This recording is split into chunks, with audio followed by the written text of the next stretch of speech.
I'm the type of person that goes 1 or 100 into whatever it is I do. Like it could be like traveling, for example, for me right now. Like I took a trip to Indonesia and I have just been travel because I love to do it. And I'm just 100% into whatever it is that I do. And whether that's positive or negative, you know, will determine the next 10 years of my fucking life. So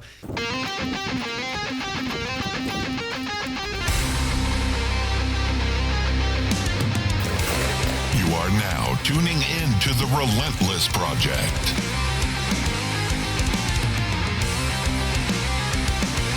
Real people, real stories, real life.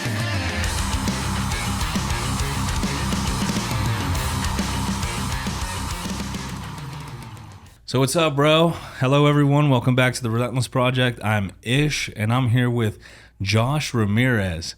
Bro, you come highly recommended. You know, one of the OGs of this show, Lucas Siebert, or Sukas. Yeah, Sukas. You know, he was like, you got to get Josh on. You got to get Josh. And I'm like, bro, make the intro. And I guess he reached out to you, and here you are, bro. So what's up? For those of you who don't know, he's a MMA fighter representing Stout. Yes, sir. So tell us a little bit about your upbringing. What got you to where you're at today? Like your MMA, how did you get into MMA? What'd you do before MMA? And then we'll go from there. So before MMA, I started jiu-jitsu at the age of like 4. And then my dad got me started in it like really young. And then essentially when I got about 7th or 8th grade, I quit jiu-jitsu to solely focus on wrestling. And I want to say I wrestled up into probably like 2 or 3 years into college, and eventually ended up dropping out. Just couldn't figure it out off the mat, and got to a point where it led me into MMA. So having that, you know, extensive BJJ knowledge and that wrestling and college background, it kind of put me in a position to basically start fighting, you know, soon after that and stuff like that. So I did a year at Iowa Central, which is, you know, known for producing some of the best fighters in the world. And shortly after that first season, things didn't kind of play out at nationals like how I expected them to. And immediately, rather than like sit there and fucking cry about it, you know, I sat there and took my first fight like fucking 3 weeks after, and, you know, kind of never looked back.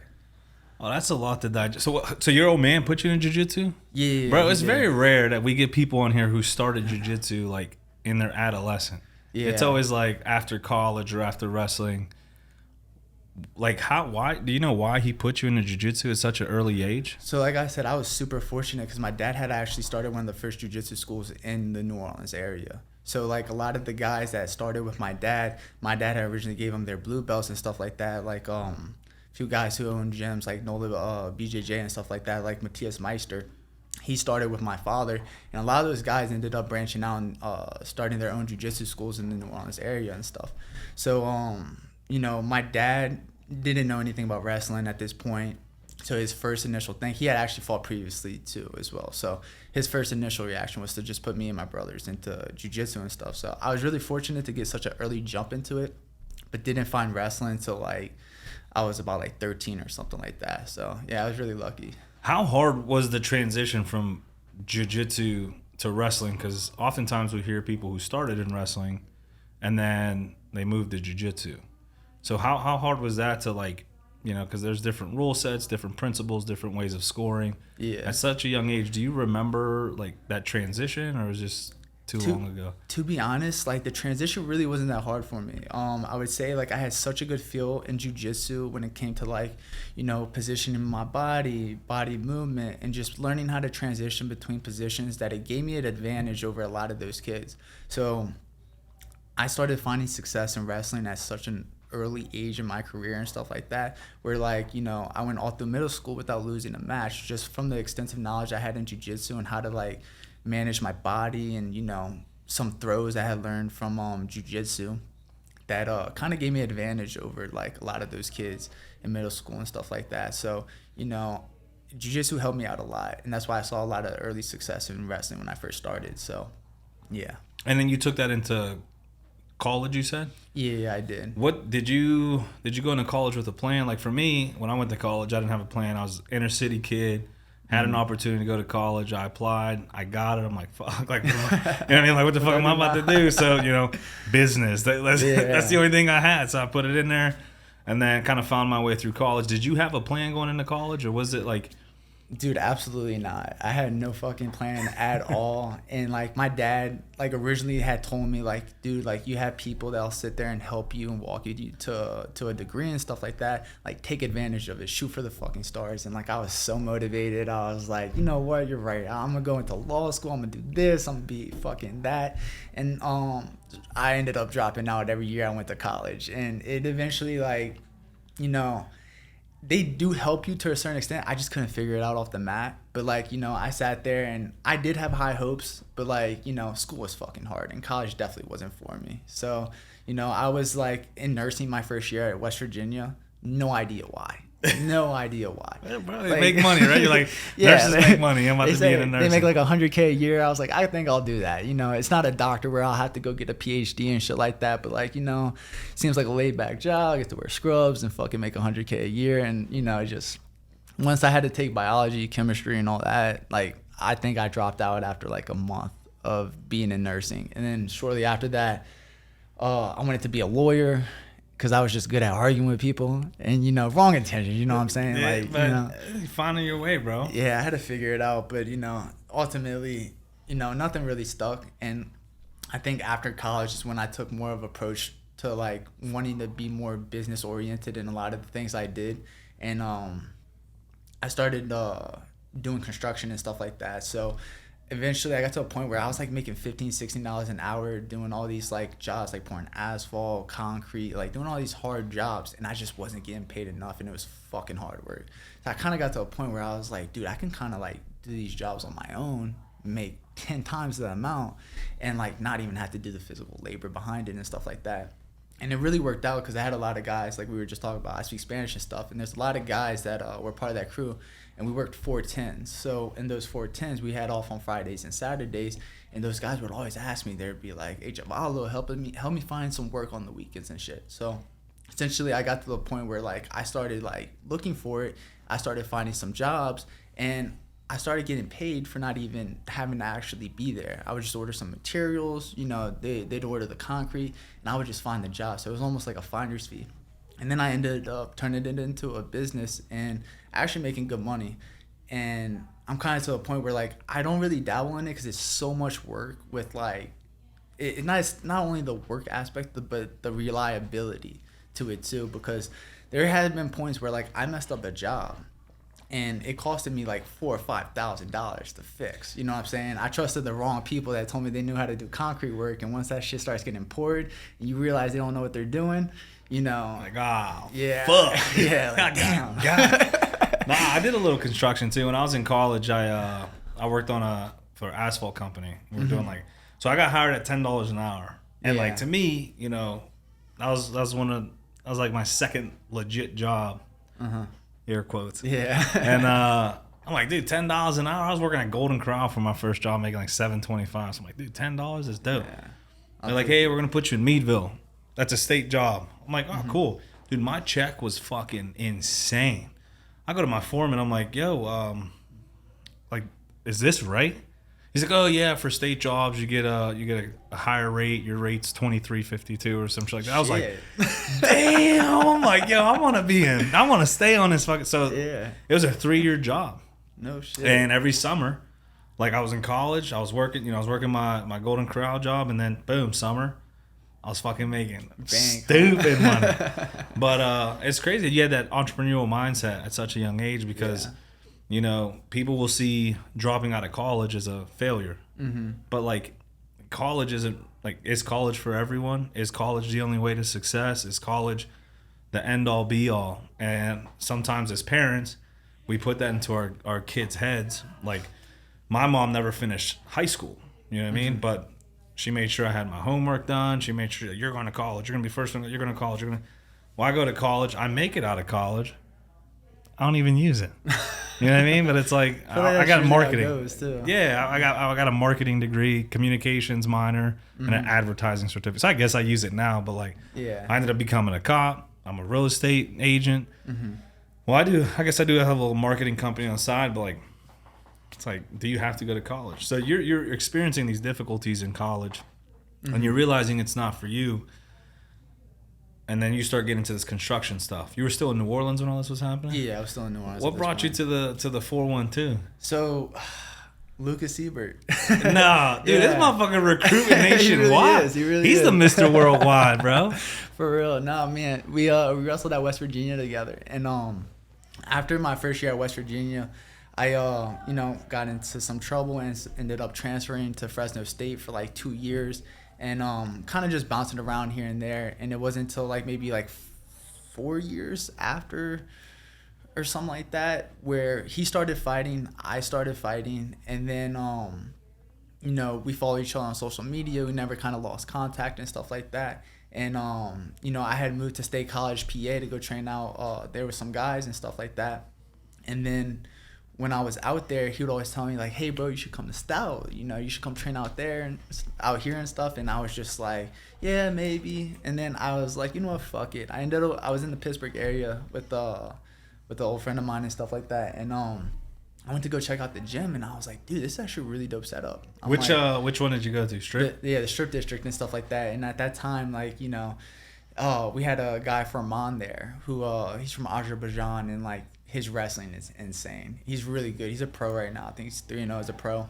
But like they had some really tough guys, and like that was like the first time where I went into a gym and like I got my ass beat and I wasn't happy about it. I was like, dude, like I don't really like this. You know what I'm saying? Like this is different. Like this isn't something I'm used to and shit. So, essentially like I wasn't even sold by the first time I had came to Stout and stuff like that. It wasn't until I think I ended up doing like a fight camp out here for a dude I was about to fight out in Portland. He was this Russian guy. Had been finishing everyone in under like 53 seconds, just smoking everyone. And I came out here to train with like Mike, Will, Farman, and a bunch of other guys and stuff like that. And I was here for almost like 3 weeks, and I was just like, man, I really like it here. Like I could make the move out here. And it was shortly after that fight where I had lost my first amateur fight and my last one. And I had lost, and I was just like, dude, I think I need to move to Pittsburgh. I feel like that's where, like, I belong. Like, you got Mike Wilkins, you got Will Morrell, and then, like, everybody there as a workout partner that, Stout has, everybody's tough as shit. So I was like, dude, this is... And I get to, like, rekindle that relationship with my boy Lucas and Luke Martin and stuff like that. We all wrestled at West Virginia together our true freshman year. So it just made a lot of sense, and that's kind of how I ended up here. But yeah, he definitely recruited me. He needs to start getting like referral fees or something. For real. Yeah, dude. Every time I think, Lucas, I'm like, yeah, this motherfucker, dude, he's quiet. Like, if you see his social media, like, he's got a persona character. Mm-hmm. I love the dude. But like behind the scenes, he's chill. He's like quiet as fuck, and this dude's out here creating a Stout team. Yeah, for real, dude. You said you got into some trouble. I'm not sure how much stuff you want to go into, but I kind of share a similar past where, I was doing stuff I probably shouldn't have been doing. Yeah, and there was a moment in my life where I was like, if I keep going down this path, I know where this ends up. Like, if I go down this path, there's a lot of unknowns, but at the end of it, there might be something better for me. And I had a daughter at the time who was just born. I'm like, and also can better off for her. What was that pivotal moment for you where you're like, you're in this mix, you're in the trenches, and you're like, boom, I gotta focus on, fighting, whatever it was at that time.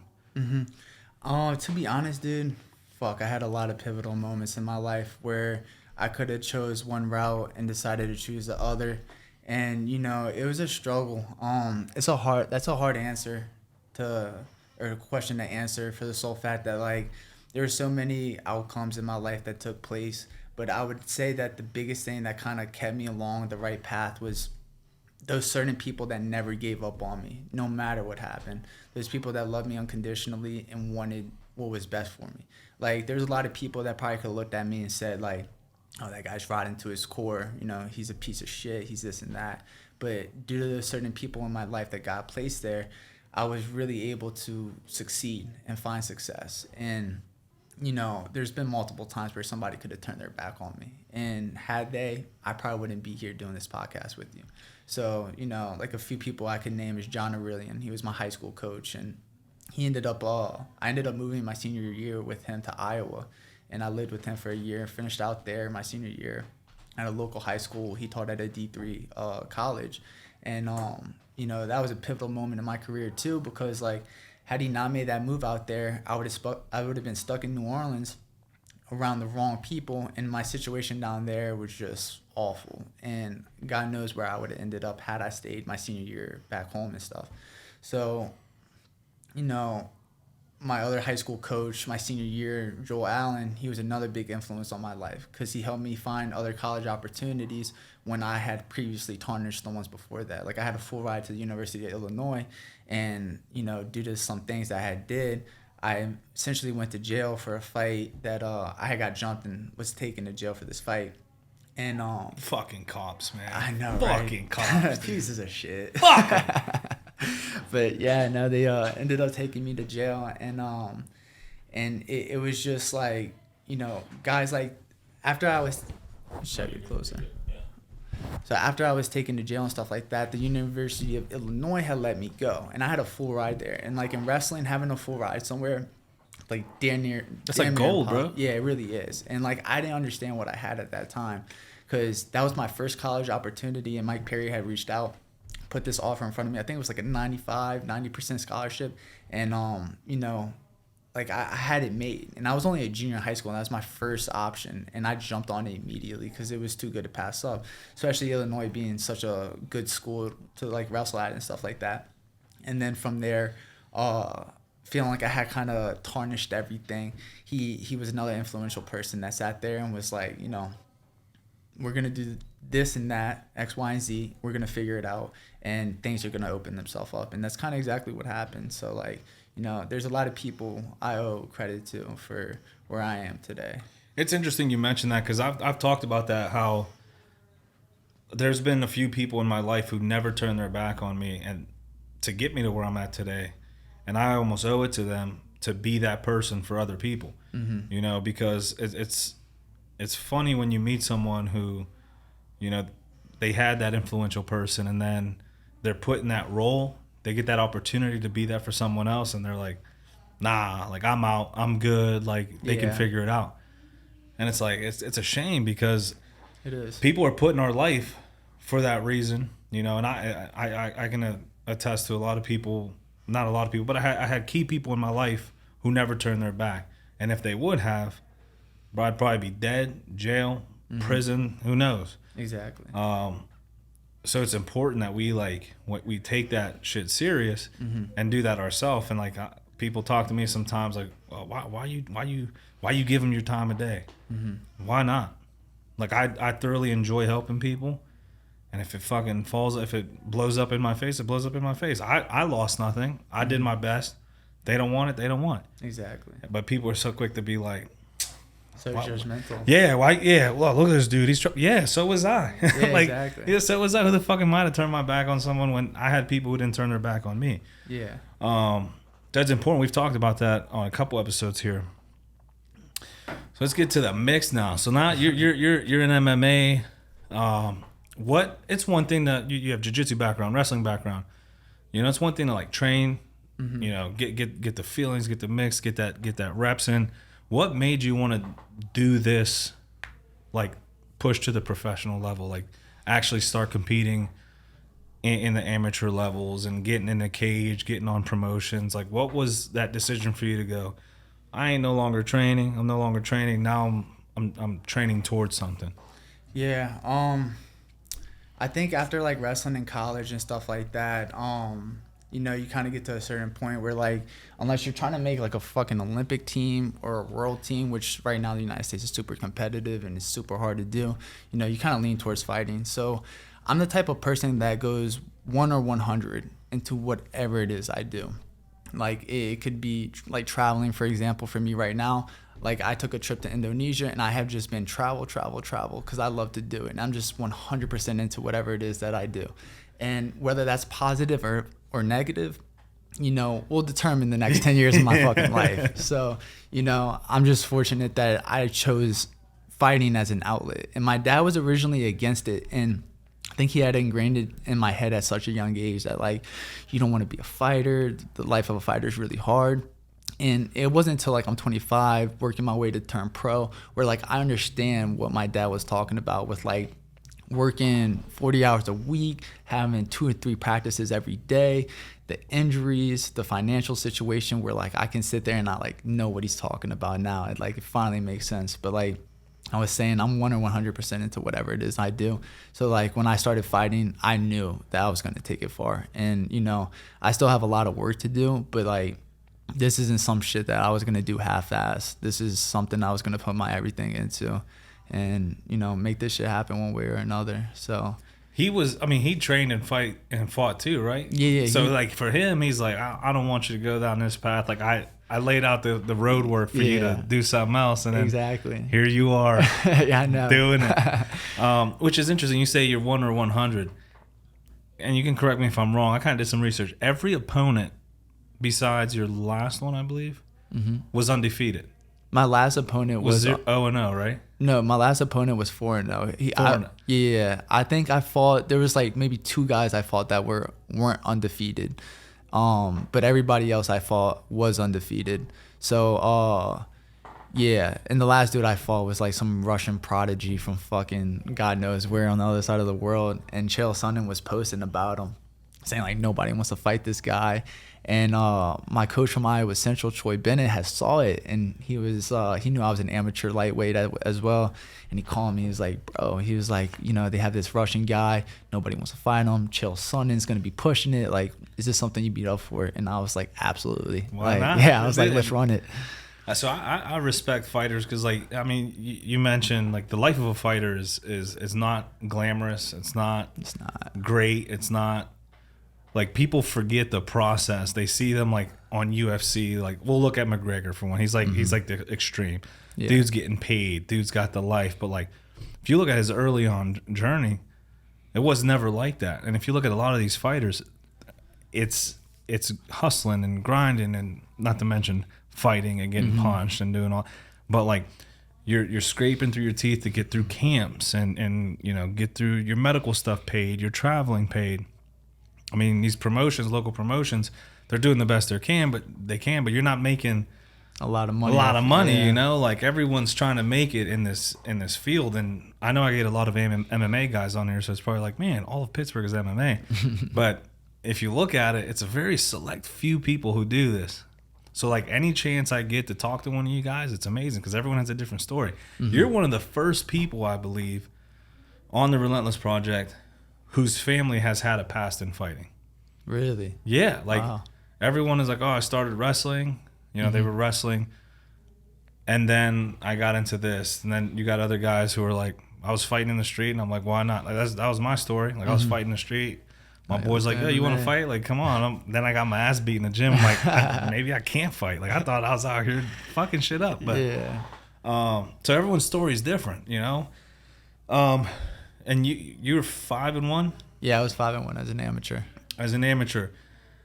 How was your first fight? Walk us through your first fight. Like, you got your fight lined up, you've trained, you're walking, your name's announced, you're going to that cage for the first time to get locked with someone who has the same goal as you, and it's to finish the other dude. Dude, fuck. So the first fight I took, I basically had a shitty season at Iowa Central. Like, I should have did it way better than what I ended up finishing out to do. So, you know, at this point in my time, I ended up taking my first amateur fight shortly after that. And, you know, I had a lot of built up emotion because that sat heavy with me. You know, I've worked so hard to sit there and like excel, and, you know, it just, I shit the bed, you know what I'm saying? And that was a hard pill to swallow. I was in a dark place, but I didn't sit there and, you know, cry about it and stuff like that. I sat there and, you know, and eventually started training again shortly after and took my first amateur fight. And like my first amateur fight, dude, I remember sitting in my apartment, and I was sitting in my room maybe like an hour before I had to like head out. And I remember like thinking about it, and I was getting so emotional because I had thought about everything I had did prior to those moments, where I have fought my whole life in street fights, so many ways my life could have played out, so many outcomes that could have been so different, where I could have ended up dead, in jail. And, you know, I started getting emotional before I left. And I was like, I get to do what I love to do and it be okay. Like, I get to sit there and make my people proud. And I get to sit there and go compete and do something I love to do. And it was like a moment of realization where I sat there and I was just like, I started soaking it in. And I was like, dude, I can't believe I'm about to do this. Like, this is it. It's like what I've been waiting for my whole life. And I got super emotional. And essentially, dude, I just like had a fire underneath me where I was just ready to go maul this fucking guy.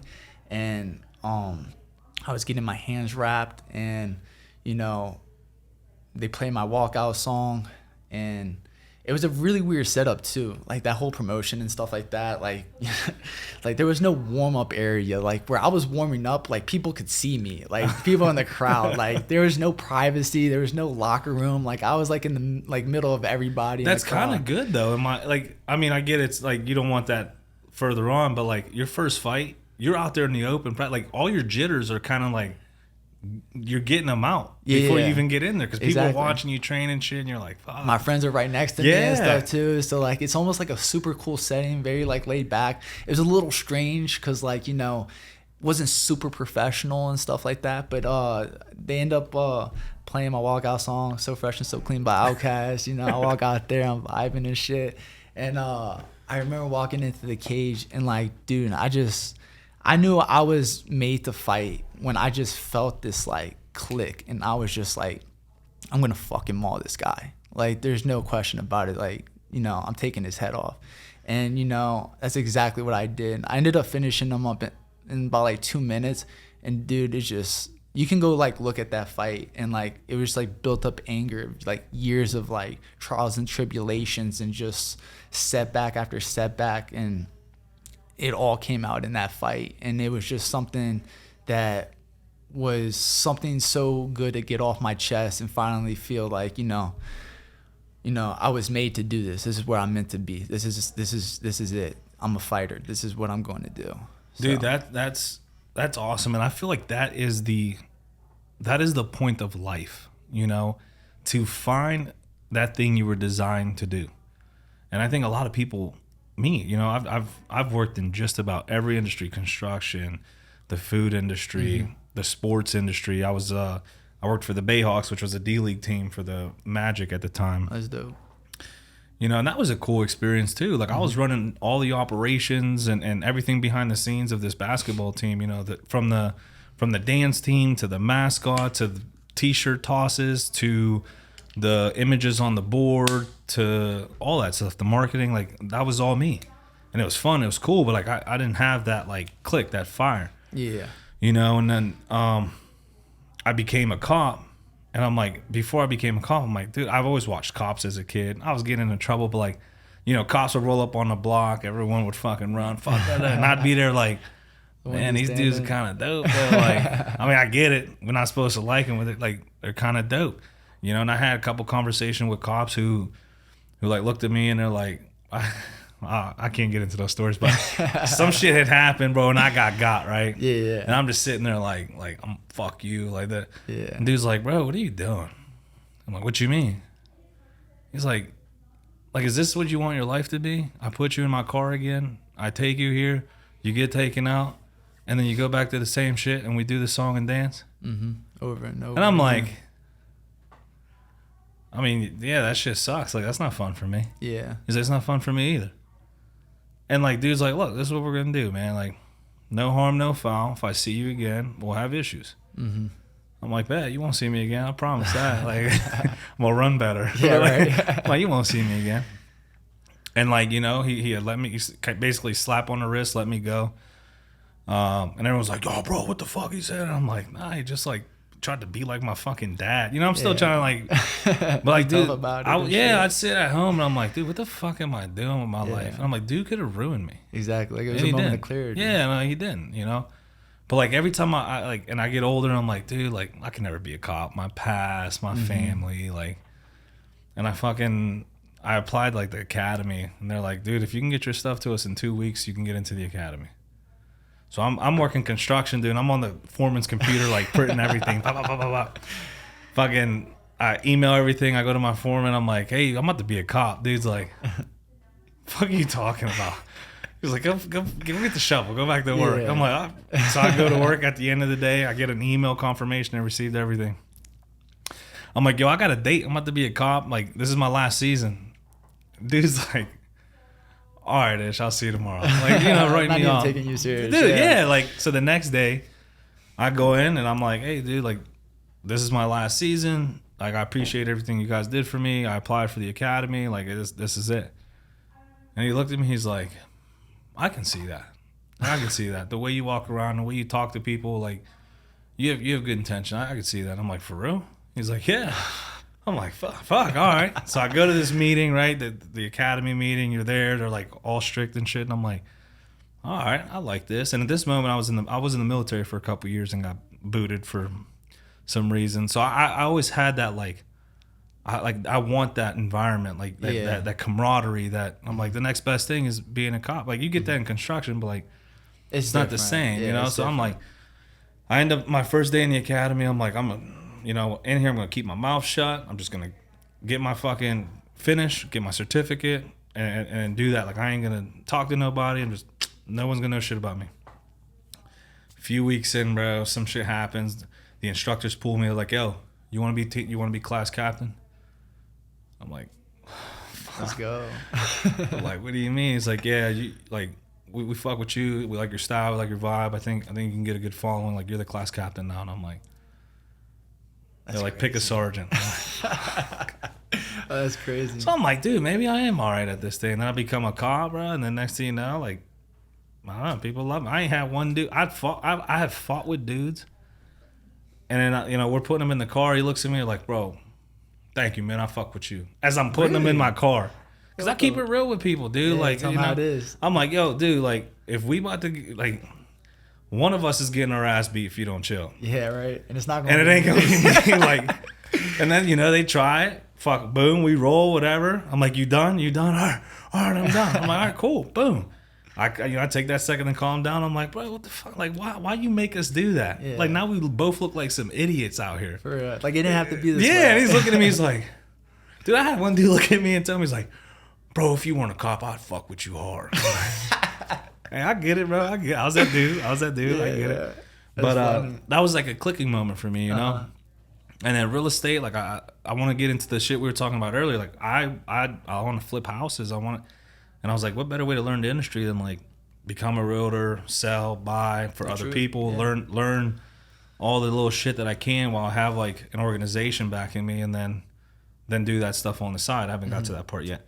So I'm still waiting there. And then this podcast, bro, like, this podcast, as small as it is and niche as it is, every time I talk with someone, like, I get so excited to talk with someone. So I don't care who it is, like, because everyone has a story, bro. You know how many conversations I've had with people in passing, at the bar, at parties, at events, or in someone's backyard. I meet some dude or someone, and we start, chatting it up, and I'm like, bro, like, holy fuck, dude, you got a story.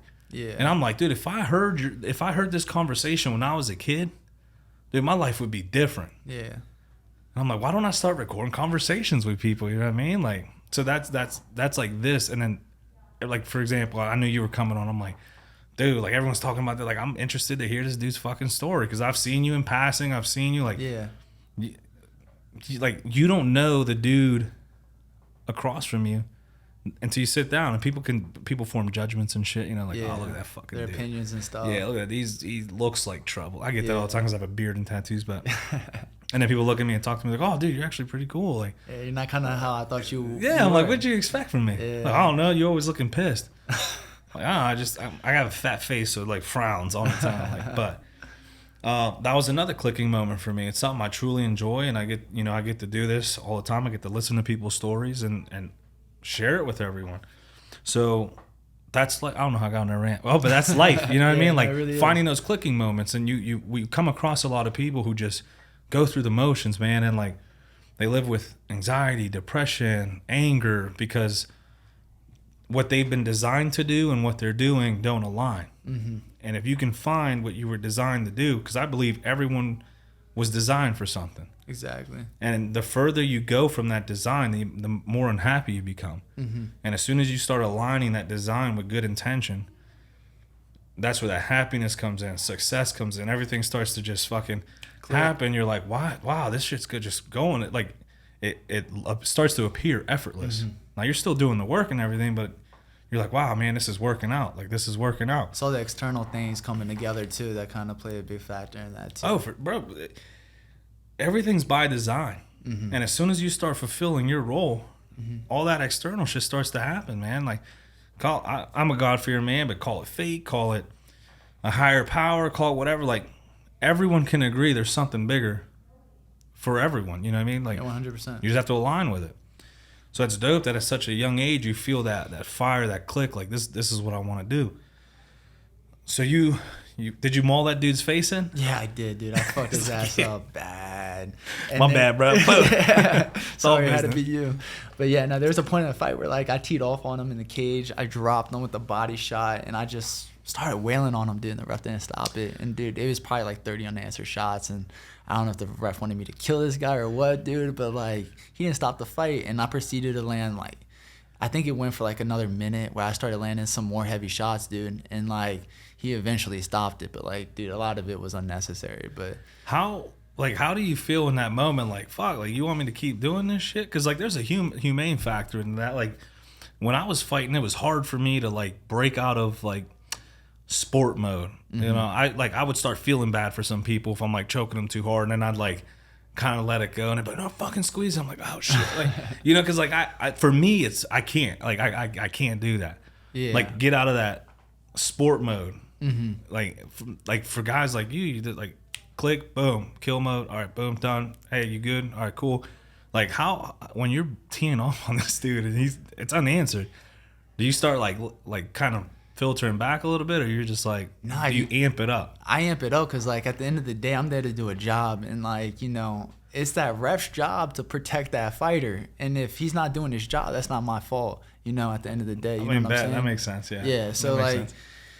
You know, I'm not about to like, you know, take it easy on you because this guy's being a moron and doesn't want to step in. You know, eventually he's gonna step in. Hopefully, you know? It's on you, ref. Yeah, it's right? on you. Only the ref can save you now. So at the end of the day, like, you know, I do have that killer instinct, you know, and when you get locked inside the cage, I feel like you need to have it in order to be successful in MMA. And, you know, I've had that killer instinct in me since I was a kid. And it got me in a lot of trouble until like I figured it out later in life and stuff like that. Just redirect. Yeah, exactly. Little redirect. You know, put me in the right sport, and you know, I finally started finding like my niche and, you know, figuring out what I was meant to do on this earth. So, yeah, like I have that killer instinct and stuff like that, and you know, yeah. So you're 5-1. When did you experience your first loss? It was my last amateur fight. Oh, yeah. Fuck. It was that Russian dude, bro. So walk us through that. Your first fight, boom, success. Second fight, boom, you're gaining momentum. Third fight, fourth fight, fifth fight, you're undefeated. Mm-hmm. You're on top of the fucking world. You're probably thinking going pro. Oh, no one wants to fight this dude? Have you seen me? You seen my fucking killer instinct? Sixth fight comes in. How'd you prepare for that last fight? Did you... I don't want to offend you, but like you're on top of the world. You're 5-0.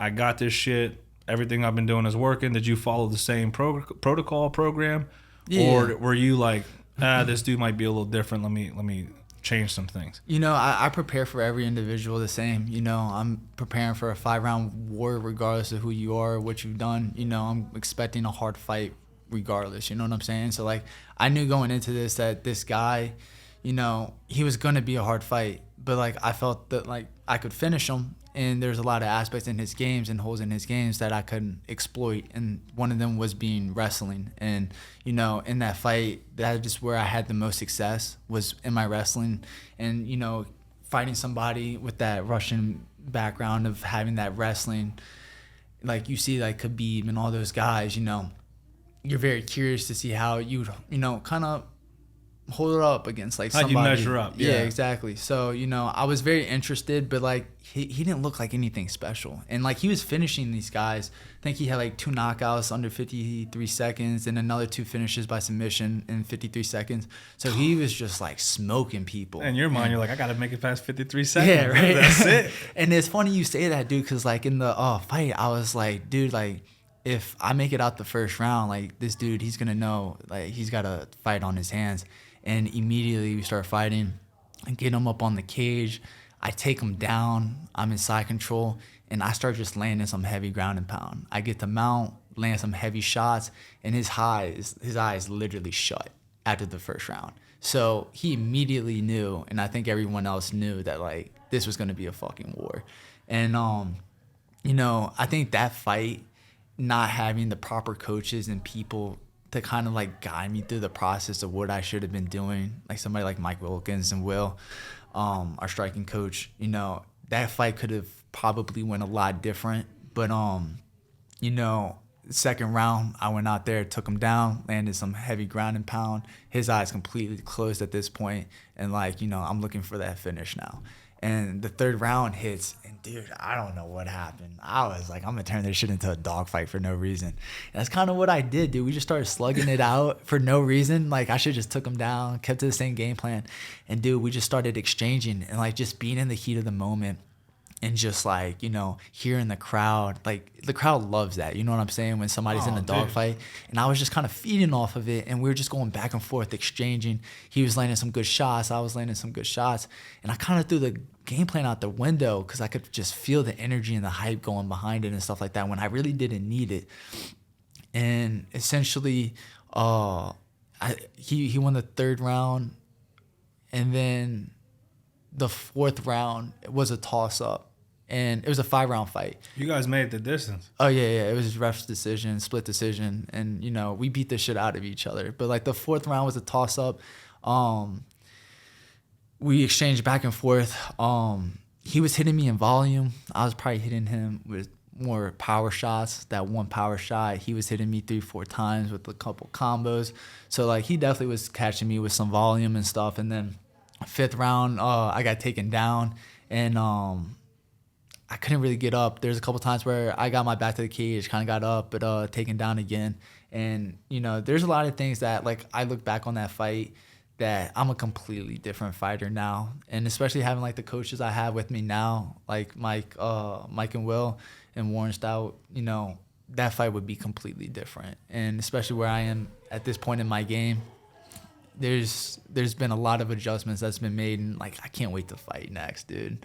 And it'd make a year in September. I should be making my pro debut September 21st, and the last time I fought was in September last year. We're at September 21st here in Pittsburgh, 247. Yo, let's go, bro. I know the guy who does the post fight interviews. Oh, where? Yeah, his name's Ish. Dope fucking dude, bro. Hope you get to talk to him, man. Hopefully. But yeah. No, that's fucking fire, bro. See, I plugged myself in there. Yeah, I see that. But how did you're in the heat of the moment? It's cool. It's not cool. It's funny, ironic that you mentioned you were following a game plan, right? And it's working. And then you get ahead of yourself. You throw the plan out the window, and then shit gets funny after that. Yeah. Like, that's what we do with life. You ever think about that? Like, shit's working. You're following a plan. You start to see progress, and then you're like, some people get ahead of themselves. They're like, fuck it. Like, take a little detour. Yeah, we're gonna go even harder. Go this way, and then shit starts to fall apart. Mm-hmm. I like to tie fighting with life because that's like one of the best metaphors. You know what I mean? Like, life or fighting. You lock yourself in a cage with another person, and it's a fucking dogfight. Mm-hmm. That's life, bro. It is. Like, I'm yet to meet a person who grew up with the perfect family, in the perfect house, with the perfect circumstances, grow up, perfect college, perfect degree, perfect job, perfect wife, perfect kids. Like, that shit don't happen. Maybe in Hallmark movies, but they got their own fucking drama. Like, everybody experiences a fight in life. And it's how you manage that shit. How did you manage your loss? You got that. You fought that. You made it past the minute. Mm-hmm. Made it 5 fucking rounds with a dude who's finished everyone in under a minute. Your hand's about to be raised. You're like, man, that was good. I feel good. I mean, dude hit me, but I definitely hit him. His hand gets raised. Like, what was going through your mind when you experienced your first? Because you're undefeated at this point. Yeah, I think when I experienced my first loss, it was something that sat heavy on me for a split second, and then I was like, dude, I'm an amateur, and like clearly I'm where I'm where I need to be. And in my head, I was like, after the fight, I was walking down and I was a little heartbroken. And then I just started realizing now, I was like, dude, there's so much shit I could change right now that would change the outcome of this fight. My training situation, where I was living at the moment and stuff like that. Some external things that I didn't handle properly that I could have definitely, worked on. You know what I'm saying? So like, there's a lot of, it sat heavy with me for a split second, and then reality sunk in. And I think something that definitely helped me develop a good mindset with that was like when I lost nationals at Iowa Central, and I didn't do what I was supposed to do. And instead of sitting there and fucking crying about it, I sat there and I lost to that Russian, or after I didn't do what I was supposed to do at nationals. Took a fight shortly after that and started my fighting career. I lost that fight against that Russian guy, and immediately I was like, I'm moving to Pittsburgh, and I'm going to go train with these guys. I'm going to get fucking better. I'm going to become unstoppable, relentless. And Hey, relentless. Hey, I'll give you $5. Yeah, but no, I'm a firm believer in the fucking relentless pursuit of life, and like constantly sitting there and conquering whatever it is in front of you. And, that was definitely one moment where I don't cry about shit. Like if something doesn't work out, I'm in full control of my life, my situation, what I'm doing, where I'm living, who I'm friends with. I'm in full control of all of it. If I don't like something, I leave. If I don't like this person, I don't talk to them. And I'm in full control of everything externally in my life. And there's some things obviously you can't control and stuff like that.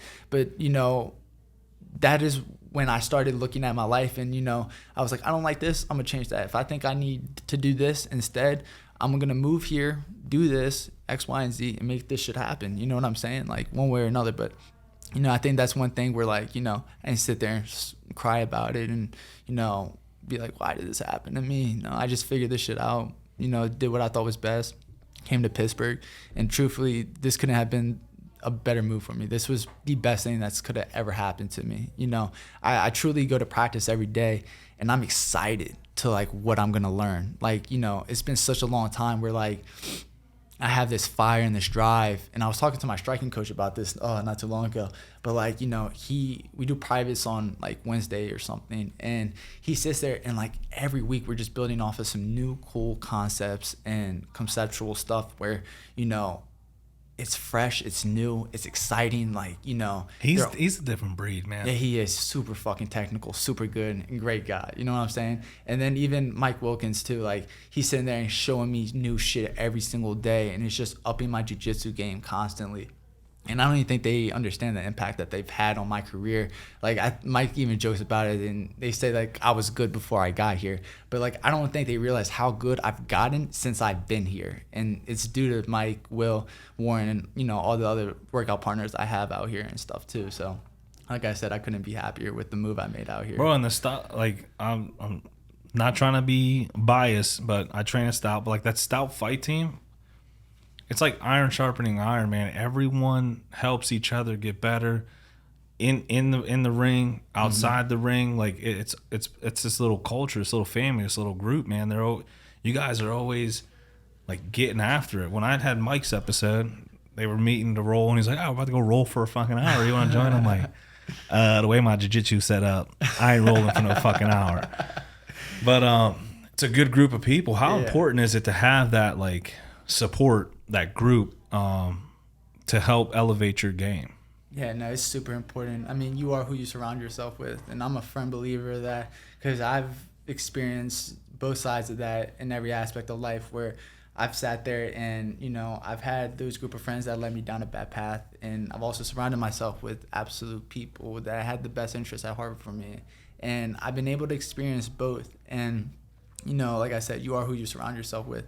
So that family atmosphere that we have and we push each other every day to be better. If like somebody's in fight camp, like all that attention is on that person, and we're doing everything to push them to make sure they peak at the right time and they can compete at the highest level they're capable of competing at. So, you know, having those people in your corner, like I can't wait to be in fight camp and feel what like all those guys have felt, because like I haven't fought in a year. Like I've only competed twice in the last, you know, since the start of this year. Oh, you get the fight for Stout. Yeah, exactly. So this is my God, yeah. you're in for a rude awakening. I know. Mike is cool, Will's cool. Camp mode is like, yeah, you'll see why they call him the general.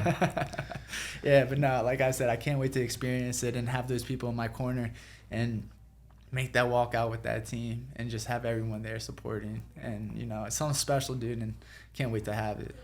No, that's dope, dude. I'm excited. Hopefully September 21st comes around. Yeah, God willing. Yeah, God willing. So, you know, you talk about all these influential people in your life. You've been put in a position where you can pay it forward. Right? You teach kids classes at Stout. How's that? Like, how do you like being, you know, going from competitor and student to now you're on that instructor, coach, mentor level? Yeah, so right now I actually just took a step down from coaching the kids at Stout. We're trying to figure out with my new job, like I was telling you about and stuff like that. I had to take a step back to figure out exactly like what my schedule is going to look like.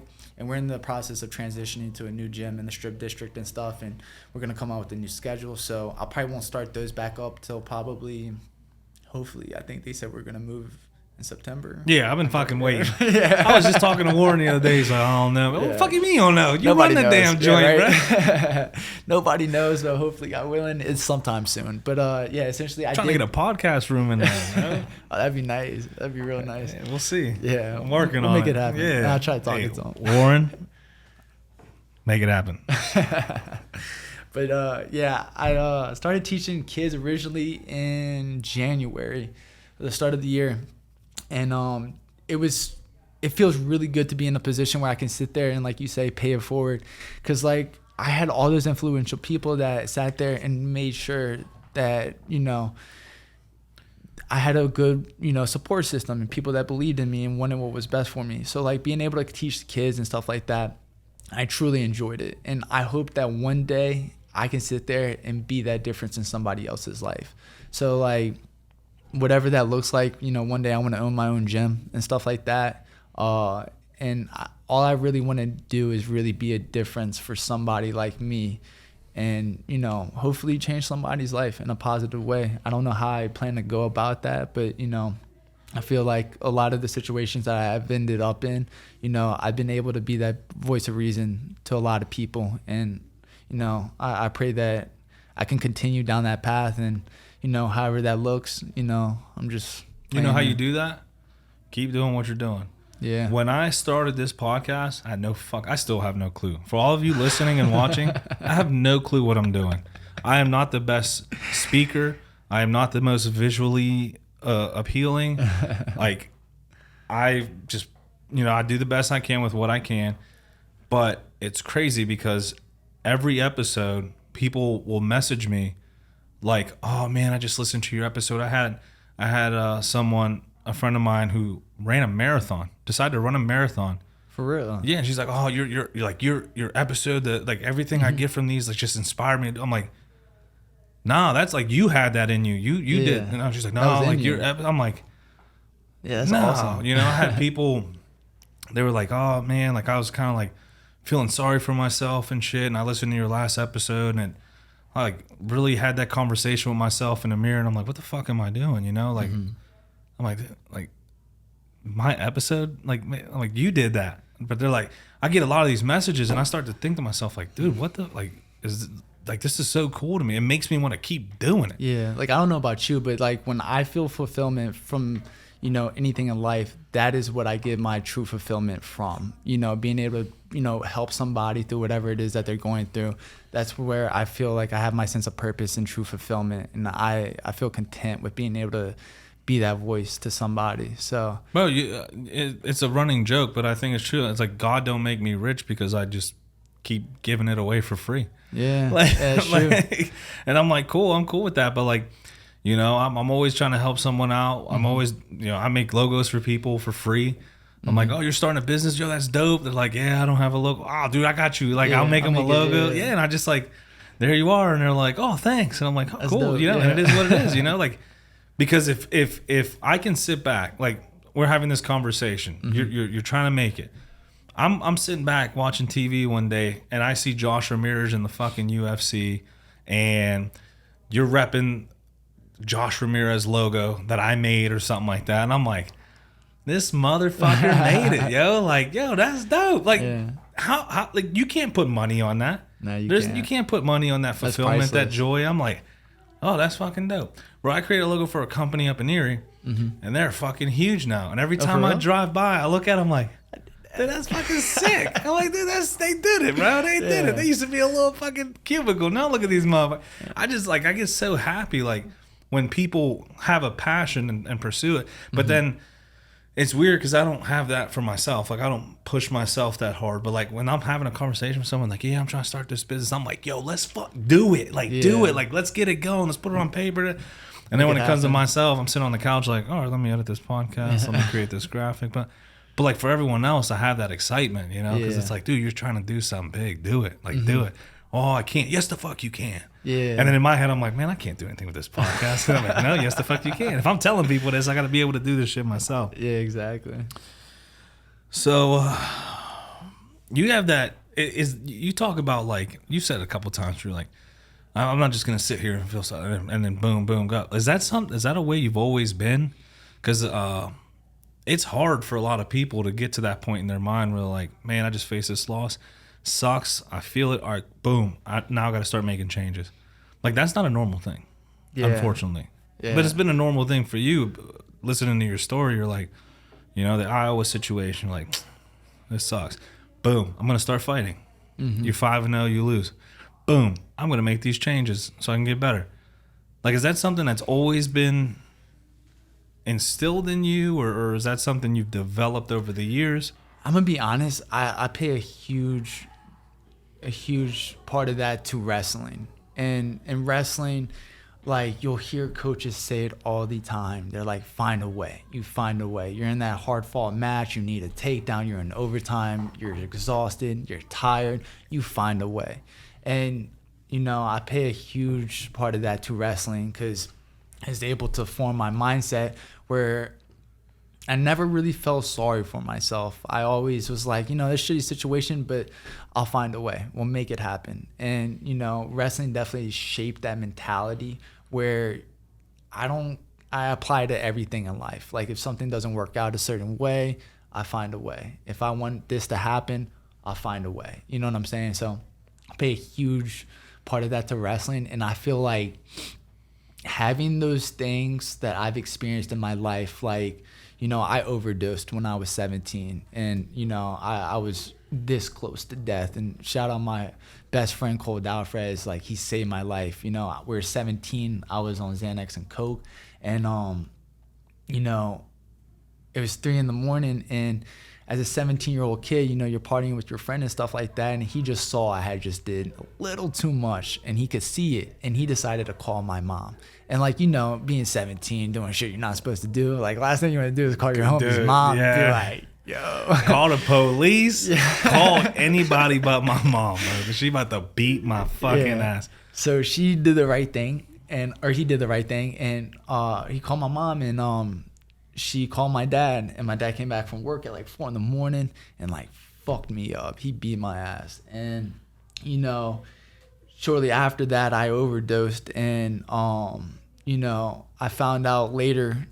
This was like 2 days before Thanksgiving too. So, like, what terrible timing, you know? Yeah. Talk about an awkward Thanksgiving. Dude. Like, what are you thankful for? My life? Yeah, right. Right now? So that happened like my junior year of high school, and I was 17 at that time, and I experienced an overdose. And you know, very easily, you know, somebody in that position, you know, I hope that looking back on something similar, like, I could do the same thing my best friend did. But, like, you know, that was like one thing where, like, that was a super hard conversation for him to have with my mom, but I'm blessed he did it, because had he just been like, oh, well, we're about to go to bed, we're just going to go to sleep, we're going to wake up, everything's going to be fine. I had taken so much Xanax that had I went to bed, my heart would have went into failure and I just would have never woke up. I just would have never woke up. So like, you know, shout out to him for even taking that leap and just being like, I need to call his mom. I need to get in contact with somebody. And, you know, that was another point in my life where, like, you know, I was only a junior. I was 17 years old. And I've had so many moments in my life, whether it was me being arrested, drug use, and whatever else I was facing, getting kicked out of school. I've been damn near kicked out of every school I've been at. And like, not Stout school, hopefully. Yeah, hopefully not. So, you know, it was just or one beating of up kids. You know, sometimes they don't listen, dude. No, I know, dude. My daughter was there, and I fucking told him, I'm like, you do what the fuck you got to do to her. Like, yeah, she don't listen to me. She gonna listen to y'all. Like, that's the truth, bro. Like, you guys have that mindset to get them in there. I'm like, yeah, do it. Like, they're looking at me, like, because like obviously I'm affiliated with the gym, so they're like looking at me like, what do you want me to do?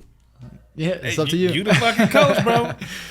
Make them run, do something. Do whatever you gotta do. But yeah, so like I was saying, there's like so many things that like I've experienced at such a young age where, you know, I grew up fighting, kicked out of school, drug use, drug overdose, where like I've had to just figure shit out. And thank God I wrestled, and I was able to shape my mindset and pristine it to what it is right now due to those things. Cause, you know, I wasn't perfect. It didn't happen overnight. You know, unfortunately, those things had to take place in order for me to be where I am mentally. And, you know, as shitty as it is, I'm proud of who I am. And it took me so fucking long to develop that. But finally at a point where I could sit there and talk about those things and hopefully be a voice of reason to somebody who needs it. And, you know, I've, you know, just developed that mindset after I basically just practicing it, unfortunately, just due to the situations that I've incurred in life. And, you know, perfecting it to the point of where like it comes so naturally to me that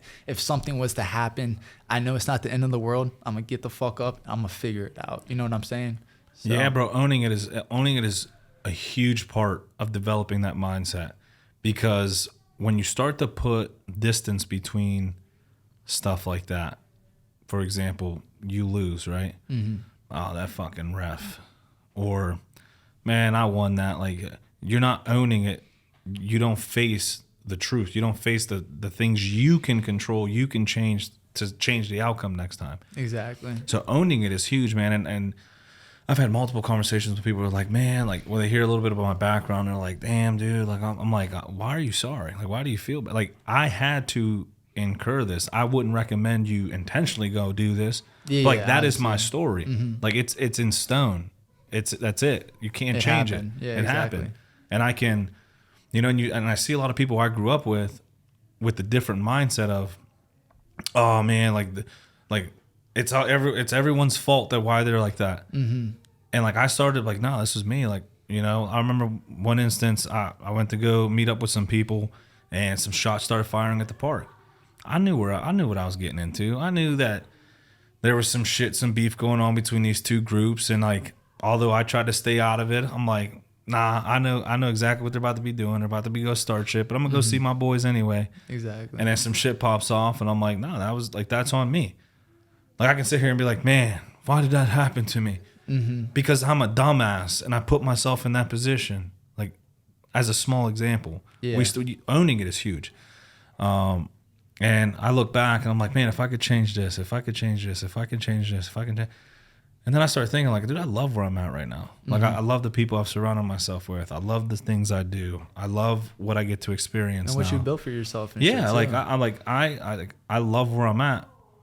Changing anything of my past means this ain't here. Yeah, you know what I mean. And that's the truth. And like how I approach things isn't there. Like, how if I took an easy road, or if I had the ability to change things, like what man would I be today? And then I start to think about that. I'm like, nah, man, like, I own all that. Mm-hmm. And then it's easier to talk about because, you know, like, that ain't me. That's who I was. That's what I've done. And that's what I tell people. Like, if you knew me a couple years ago, you don't know me today. No, that's the truth. All I'm doing is growing, trying to better myself and those around me. Like, you know, and I'm not perfect. I've done some shit, right? Yeah. And there's still people who hold grudges. And I'll look at you and be like, yo, what's good, bro? Like, I got no problems with you. I've owned my shit. I've said my piece. You didn't accept it. Like, that's on you. You know? And they hold on to all this shit. And I'm like, they see me 2 years later and they still have that. I'm like, bro, if you're holding on to the shit from the dude from 2 years ago, you have no idea the man I am today. Yeah, Because if you're not constantly you're losing growing, your time. Yeah, growing, evolving, changing, bro, you're getting stale. Exactly. So seems like you've been doing a lot of that. How do you stay motivated and focused despite like all these hardships you've experienced that allowed you to grow? You know, you're fighting, you're moving. Like, what keeps you motivated to keep going down this route? You said you're destined for it. What's that thing that, like, what are you fighting for? You know, I feel like these specific people that come to mind, mis abuelitos, these people, they have truly loved me unconditionally. And one thing my grandmother loves to watch me do is compete. And she loves to watch me compete. And wrestling and jiu-jitsu. She came to my first fight because she was kind of against it, and it was on my grandfather's birthday, and he was also against it. But this was like their first time like coming to watch me fight. It was my grandfather's birthday, and my grandmother was like, "Let's just go watch them fight." And this was like my 5th fight, so they hadn't came to any other fight before this. And they were kind of against it just because, like, they were like, "Mi hijo, go get a degree." You know? Yeah. Baby's getting his face punched for a living. Exactly. So they're a little against it and stuff like that. But, you know, I have such a huge support system in New Orleans that when, like, they announced me, like, everyone went fucking crazy. And my grandparents was like, damn, like, he might have a future in this. You know what I'm saying? So, that's dope. Yeah. So, you know, I pay a lot of tribute to them. And they are my motivation to want to go out there and better my life every single day and be a better man than who I was yesterday. You know, there's many times in my life where they'd be like, you know, please stop doing this. Like, you don't need to do this. Like, we can help you. Like, anything like I had experience. Because, I mean, they know my ins and outs and stuff like that. And, like, there's no secret to them. They knew I was going out fighting people and doing shit I wasn't supposed to be doing. And, you know, they really helped me out a lot. So, like, when I look back on it, like, my family is a huge motivation for me. And, you know, it's hard right now too, because, like, you know, in this past year, I've dealt with some injuries and stuff like that have set me back. And I just, like, mentally been in a place where I feel like I just can't stay healthy.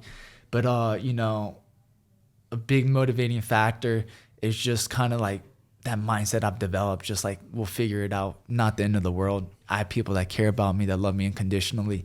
And, you know, they are my voice of reason and my motivation to conquer the world. And, you know, I think you are who you surround yourself with. And I've been lucky enough to surround myself with people that, you know, will help me achieve my goals and that want the best for me. So, you know, not only do I do it for myself, but I do it for everybody who's been believing in me since day fucking one. You know, like my manager, Brandon Jimenez, he was always like that guy for me where, like, I would fuck up and he'd be like, all right, dude, like, you're an idiot. Let's figure it out. Where you going next? What we doing? We fighting here? Or, like, you know, you want to go wrestle in college there?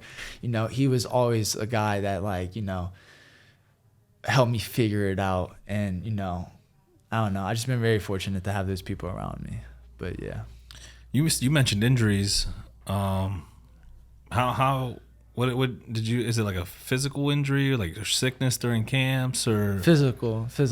Yeah. They gave me the look like I ain't talking about shit. Yeah, we ain't gonna touch on that. But yeah. I tore my I kind of know what you're talking about. Me personally, Yeah. I tore my meniscus, and I like the skydive. I starting to get into skydiving. I love training. I love defensive tactics. Like I help our department with training and shit. Obviously training at Stout Jiu-Jitsu. Like, I'm like, how is all this gonna look? You know, my knee was the size of a softball. There's so much fluid in there. The fucking Was it your bursa sac? Huh? Did you like pop your bursa sac when you said you had the fluid in your knee, or I don't know what the fuck it was. Okay. They just said, like, I got an X-ray at the ER, and they're like, yeah, we can't really see anything. There's a lot of fluid built up. I'm like, so what's that mean? I didn't know I tore it then. I thought I like strained something because I was 3 against 1. you should see the other guys. I fucking no, I had 2 dudes, bro. I'm like, boom, I got it. And the third dude came from the side and fucking buckled my knee, and I'm like, ow. But I didn't hear no pop or nothing, so I'm like, it's a sprain. It's a sprain. Like, go to the ER. Like, oh, they gave me crutches. Like, we're gonna refer you to an ortho.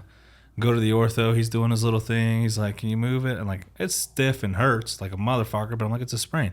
So I don't feel anything crazy. I'm like, oh, we're good. We're good. He's like, but we're gonna go for an MRI. Cool. Next week I get an MRI. He comes in. I love this dude. He's direct as fuck. He's in a fucking suit. He sits down. He's like, you're fucked. I'm like, dude, what's that mean? It's like, tore it right down the middle. Not all the way, but no chance of repair. I'm like, like, so what's that mean? Yeah. He's like, we're gonna have to remove it. Ooh. I'm like, duh. And dude, I went through a little spot. I'm like, duh, I'm not gonna have a meniscus. Like, and this is how stupid it is now that I'm like on the other side of it. Like, I'm not gonna have a fucking meniscus. I'm gonna die one day with no meniscus, bro. Like, am I gonna be able to train the same? Like, you know, I'm gonna have arthritis by the age of 40, get knee replacement. I'm like, what the dude? I'm like in my head, bro. And I'm talking to people and like, oh yeah, I had my shit removed. I'm like, you still train now? Like, oh yeah. I had a section of mine removed too. So, dude, I've told this story so I won't bore people, but like, long story short, like, get into that mindset like, yo, I need surgery. Like, I can sit here and bitch about it. I'm gonna lay in that fucking table and I'm gonna get surgery. Wait those 6 months, 4 to 6 months. So I get the surgery. Apparently I tried to like break out of the hospital. So Finish. I don't remember that, but I like tried to get up out of there, like sit back down. like, oh man, like if you were serious, there was no way we were gonna stop you. And I'm like, I'm so sorry. I woke up with apple juice, bro. Like, that's all I remember. I'm like, yo, whatever the fuck they gave me, I'm like, let's go back. Yeah, let's go back. Let's do it again. Some good shit. But so the surgeon, I'm telling me, he's like, actually, it repaired more than we anticipated, so we only removed like 20%. Oh, good stuff. So I'm like, that happens, and I'm like, these 2 months I've been beating myself the fuck up, worrying. Like, there's nothing I can do to change it. Like, I did some exercises and took supplements and shit and prehab that I was recommended, but like at the end of the day, I did what I can control. Like, all this, like, what if I like, I can't control the outcome. Yeah. You know, and I was so worried for nothing. And then this happened. Hey, we only removed 20%. I'm like, that's light. Yeah, 80%. That's a B on a test, bro. That's right? Passing. Like, I'll take that.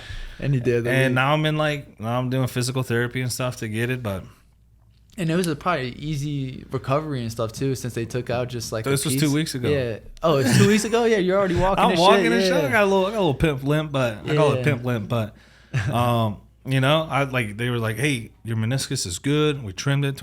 Like, everything you're feeling is just the results of the surgery, the soreness, the stiffness. Like, I'm like, but my meniscus is good. Like, I can put pressure. Like, yeah, I'm like, bad. So if I get into some shit, like, I'm good. I'm safe. Yeah, like, right. Fuck, I'll lose a leg. I ain't losing a fight, bro.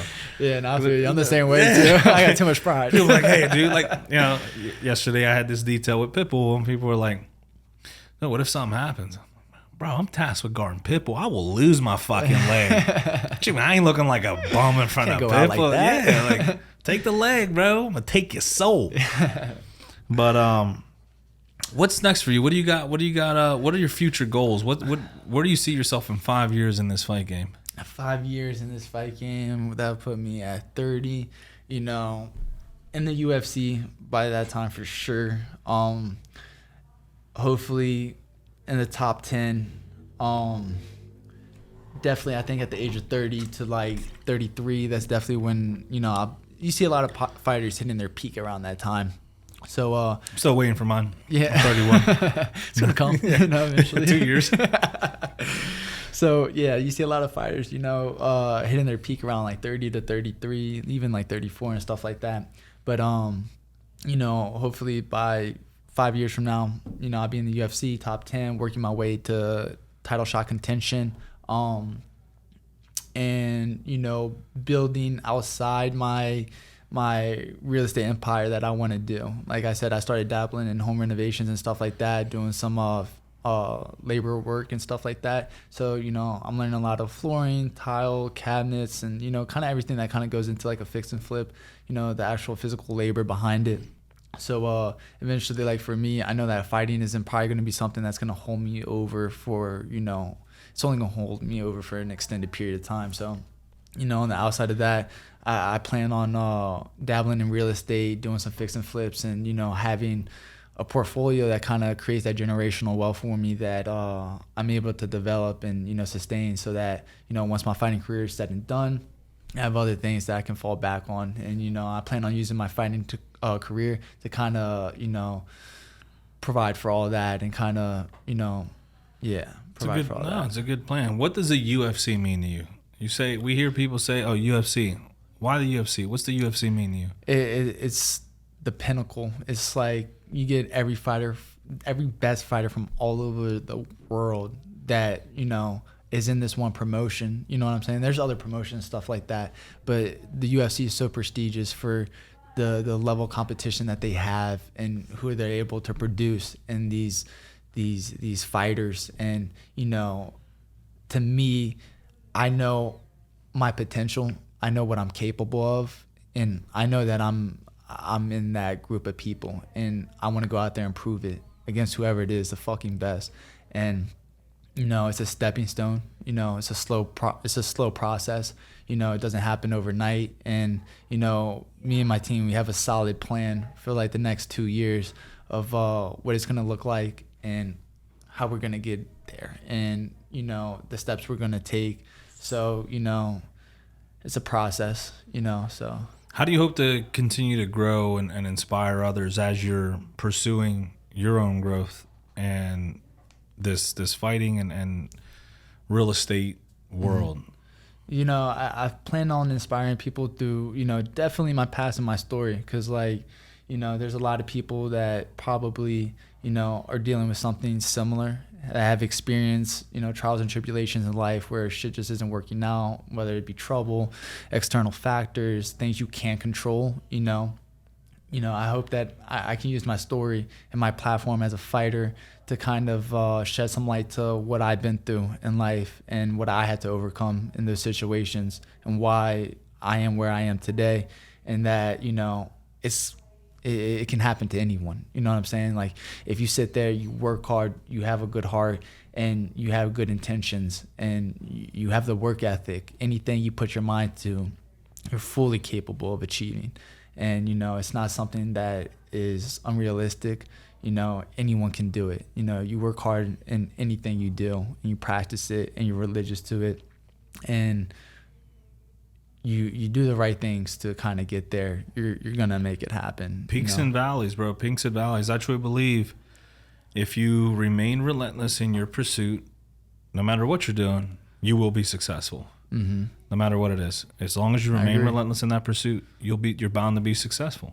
If you have good heart, good intent, good intentions, like, we're all human, we make mistakes, but at the end of the day, are your intentions good? You're bound to be successful in whatever realm, whatever career field. Fighting is one that you have to stick with it. Not everyone's cut out for it, but that's something you learn along the way. And if you're not cut out for it, just because you tried it, you realize it ain't for you, improvise, adapt, overcome. What's the next step for you? Yeah, it could be coaching. It could be anything. Coaching, owning a gym. You can still give so much back to the MMA community and your community in general. Mm-hmm. You know, opening a school. How many kids are going to go in there who didn't have an outlet for their anger and aggression and depression, that they're fighting in the streets, they're getting in trouble? Now we have this controlled environment where kids can still experience that release in a controlled manner, and now they get to look up to coaches who can help them through what they're feeling. Mm-hmm. And ultimately change their life for the better. Oh, for sure. Absolutely. Where can people follow your story if they want to learn more, they want to follow you? Is this fight in September? Is that concreted in, or is that something hopeful? So we have like a list of opponents. I've said yes to fucking any which one they want to throw my way. I'm just waiting for one of them to decide to sign the fucking contract, and we'll get it. We'll get it. All right, where can people follow you to get more information? My Instagram is jramirez.mma, and you know, I post my fights on there, highlight clips, anything you're interested about. You know, it's probably the best place to find it. You know what I'm saying? So. All right, bro. Well, I appreciate you for jumping on. One hell of a fucking story. Yeah, Definitely a unique one, man. I fuck with it, bro. Yeah, This is the one with Josh Ramirez, and we're out. Yes, sir. Later.